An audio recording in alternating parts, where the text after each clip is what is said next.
Hi, good morning. Today, I will be discussing to you the history of the Philippines during the Spanish era. So, before we start, did you ever wonder how did the Spaniards ended up in our country? So, let's start. The fall of Constantinople and the strengthening of Turkish Muslim caused the closing of trade routes towards Europe. Actually, there are three routes used by the voyagers passing through the Constantinople, but because of the war, the north and middle route was closed while the route in the south is open for Venetia, in one condition, that is paying of taxes or tarifa. Venetia is the area of ancient Italy between the lower Po Valley and the Alps. It was later known as the province of Roman. In this instance, Europe tried to discover new trade routes. Spain and Portugal led in finding new routes and land to conquer. And luckily, through the leadership of Prince Henry, Portuguese discovered a new place for them. Voyage of Portugal. So here are the voyagers and the place they have reached. So number 1, Antonio Gonzalez. He explored and reached Cape Blanco, Africa in 1441. Diego Gomez. He also reached Cape Verde in Africa during the year of 1460. Diego Cao, Ilog Congo in 1482. Bartolome Diaz, he also reached the Cape of Good Hope in 1488. And Vasco da Gama, as you can see in the left side of our presentation, he reached Calicut, India in 1489. Voyage of Spain. So Spain led in the voyage through the leadership of King Ferdinand and Queen Isabella. They sailed and discovered new lands in a different part of the world. So here are the voyagers. Christopher Columbus, he reached and explored America in 1492. Amerigo Vespucci, he also explored America in 1499. And Vasco Nunes de Balboa, he reached and explored the Pacific Ocean in 1513.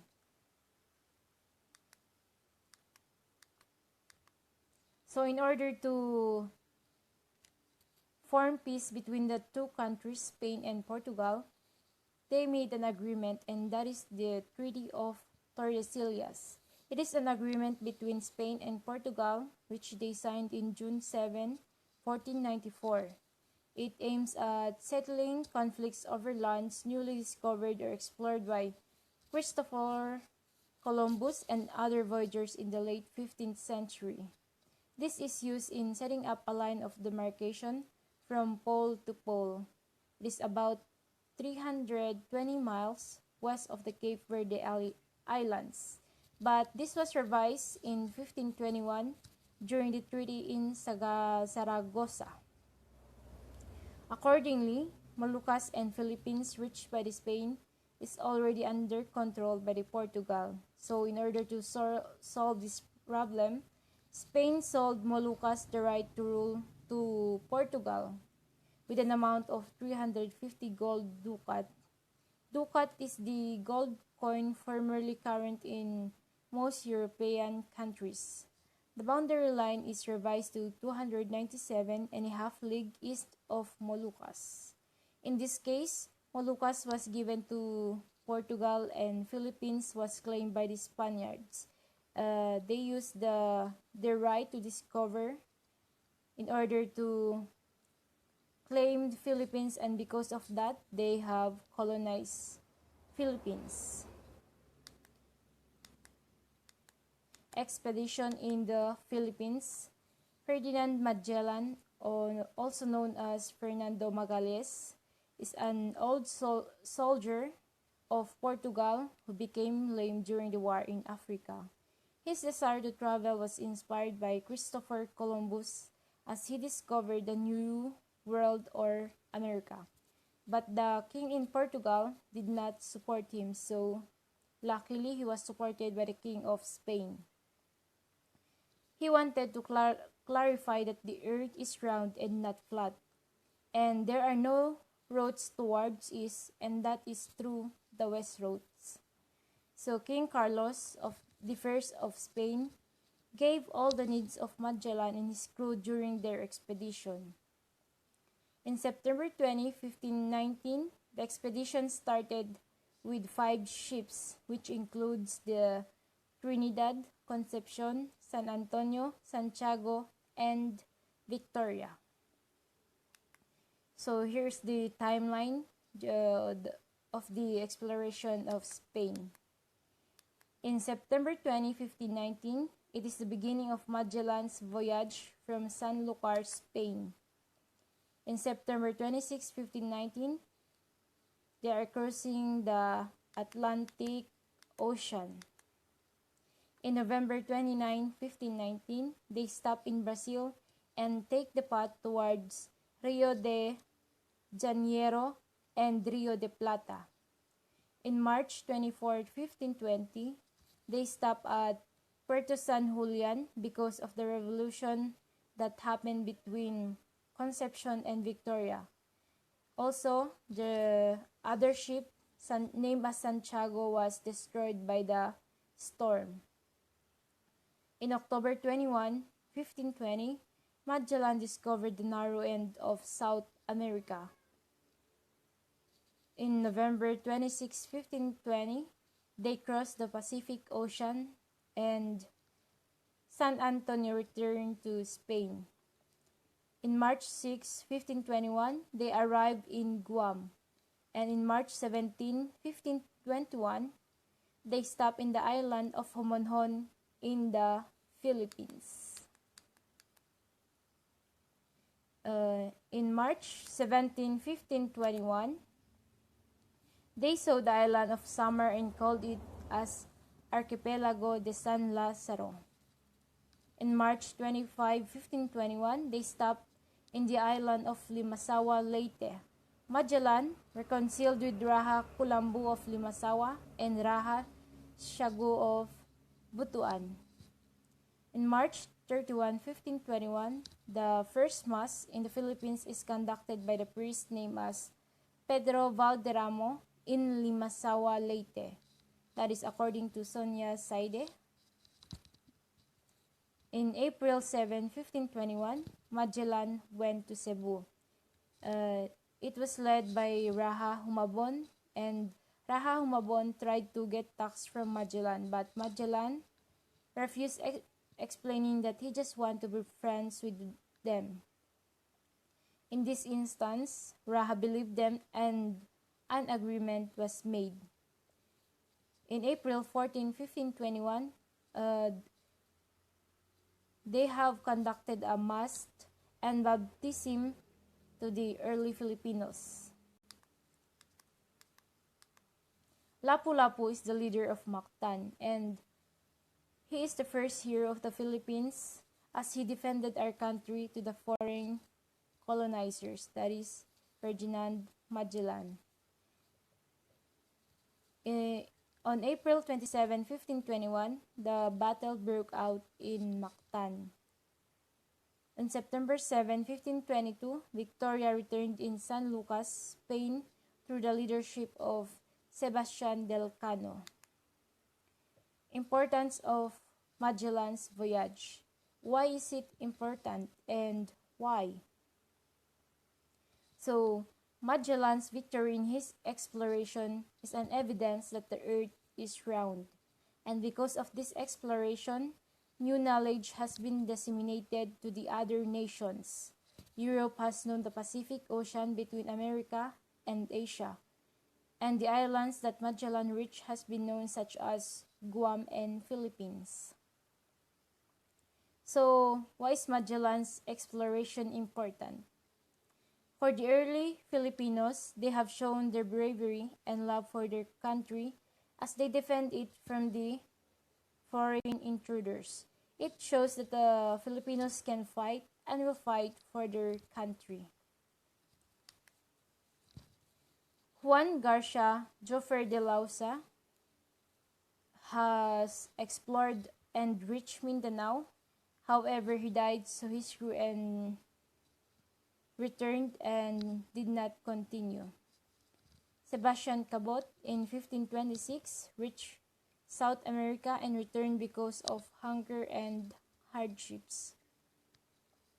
Alvaro de Saavedra reached Guam, Mindanao, Cebu, until Todor, Moluccas, but they were captured by the Portuguese. But luckily they escaped. But Saavedra died, and his crew were misled by the strong wind, so they might have died. Expedition of Legazpi. When Felipe II became king in 1556, Spain continues its desire to colonize Philippines. On November 1, 1564, an expedition led by Miguel Lopez de Legazpi together with the priest Andres de Urdaneta from Natividad, Mexico, was sent in the Philippines. So in January 21, 1564, they followed Magellan's route and reached Guam. In February 13, 1565, they have reached Cebu. The purpose of their expedition are the following: build permanent community in the Philippines, find safe and new path to return in Mexico through the Pacific Ocean, find spices, and make the early Filipino Christians. Colonization of the Spanish in the Philippines. So, in February 13, 1565, Spain reached Cebu, that is through the leadership of Legazpi. But they were not welcomed by the Filipino, thinking that they are Portuguese, and Cebu is the oldest city in the country. So they went to Samar and Leyte and colonized this. Then in March 16, 1565, they made an agreement with Sikatuna and Sigala. However, they did not stay there for long and returned to Cebu. They defeated Raja Tupas and made the first Spanish community known as San Miguel, but as days passed by, he changed it into Kabanal-Banalang Ngalan ni Jesus. As he discovered the image of Jesus, Magellan gave to Juana in 1521.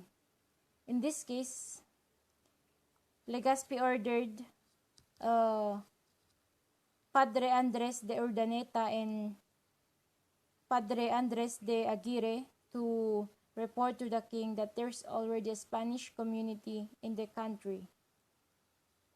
Then, in 1569, because of food shortage and harassment of the Portuguese, Legazpi moved out in Cebu and go to Panay. In here, he built the second Spanish community.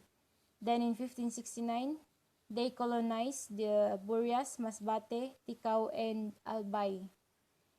On 1570, Governor-General Legazpi ordered Martin de Goito to colonize the north part of the Philippines. In May 24, 1570, Martin defeated Sulaiman. Sulaiman is the leader of Tondo.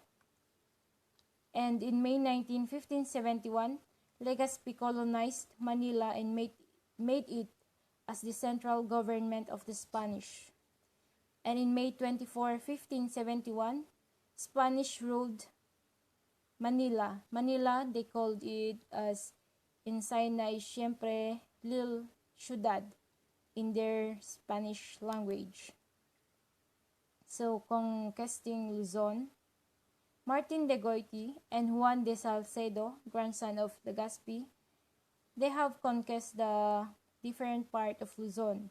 Through this, the Filipinos should obey the Spanish government. Legazpi was assigned as the first Governor-General in the Philippines.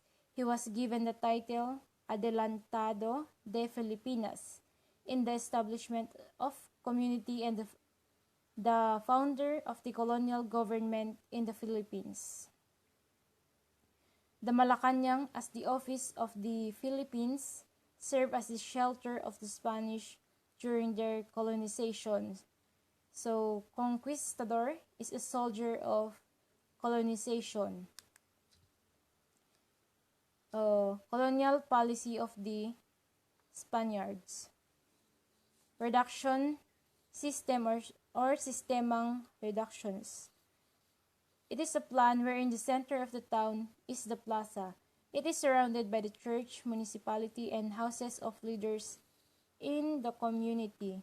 It is formulated in the Caribbean islands in 1503, built pueblo or town, and forcibly obliged everyone and families to move in the town they created. So that is reduction system. Spread of Christianity. The first missionary group who came in our country in 1565 is called Agustino, followed by the Franciscan in 1577, Jesuitas in 1581, Dominico in 1587, and the last is Recoletos in 1606. The priest, named as Juan Clemente, establishes the first hospital and is called today as the Hospital ng San Juan de Dios. Two orphanages were also established, and it was named as Hospicio de San Jose and Asilo de San Vicente de Paul. So, Spanish easily colonized the Filipinos because of their culture, indigenous culture of the Filipino. They are respectful to leaders. They also worship one God named as Bathala, and inclination of Filipino to happy occasions. So the Spaniards used this in order to colonize our country. The Spanish used sword or force in controlling the Filipinos. The cross was used by the church, and they also used the tactics divide and rule, maghati at maghari. Then, because of this, the Spanish colonized the Philippines. So, colonial government was built in order to implement and govern properly the policies of Spanish. In 1534, the archipelago was known as Las Islas Filipinas regarding to the ruling Spanish king, wherein the different barangays with freedom was changed into one unit. In 1565 to 1821, Philippines was ruled by the Spanish king through the Viceroy of Mexico. Viceroy means a ruler, existing authority in a colony on behalf of a sovereign. Then, the Spanish lands was managed by the Royal and Supreme Council of the Indies, and in May 1863, it was changed as the Ministry of Colonies. So, this is the central government. As we will go, we will be discussing it. So, Royal Audiencia is created on May 5, 1583. It is composed of Governor General as the President, 3 magistrates, and 1 fiscal. This is the highest court of justice in the Philippines during the Spanish era.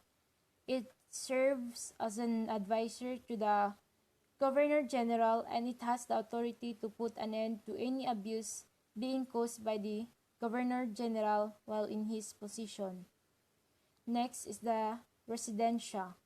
It review and study the activities or actions of the national and local government if it is consonant with the law and the morality of the people they serve. And the last is the Visitador.